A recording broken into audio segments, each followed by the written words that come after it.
ग्रामपंचायत योजना 2024 तुमच्या गावामध्ये ग्रामपंचायतीच्या कोणकोणत्या योजना सुरू आहेत असे पहा मोबाईलवर ऑनलाईन 2024. ग्रामपंचायत आपल्या भारत देशात लोकशाही शासन असून लोक प्रशासनानुसार कामकाज केले जाते. या लोक प्रशासनाचे विकेंद्रीकरण करून विविध पातळ्यांवर काम करून शासकीय योजना तळागाळापर्यंत पोहोचवण्यासाठी शासकीय संस्थांची निर्मिती करण्यात आली.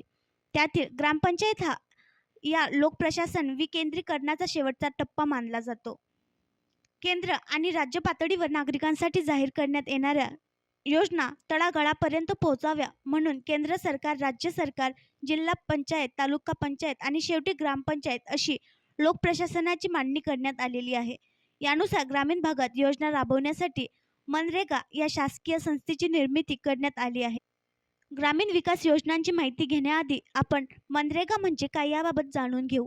कारण या ग्रामपंचायत पातळीवरील योजना या मनरेगा मार्फतच नागरिकांपर्यंत पोहोचवल्या जातात. मनरेगा म्हणजे महात्मा गांधी राष्ट्रीय ग्रामीण रोजगार हमी कायदा, जो 2005 मध्ये भारत सरकारने सुरू केला. महाराष्ट्र रोजगार हमी अधिनियमाची अंमलबजावणी 1977 पासून महाराष्ट्रात सुरू करण्यात आली. त्यावेळी राज्यात महाराष्ट्र रोजगार हमी अधिनियम 1977 नुसार 2 योजना सुरू करण्यात आल्या.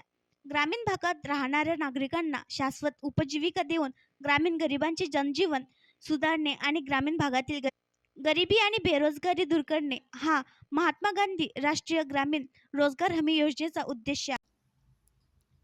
आणखी नवीन व्हिडिओ पाहण्यासाठी आमच्या देशमुख एक्सप्रेस न्यूज चॅनलला सबस्क्राईब करा, लाईक करा आणि शेअर करा.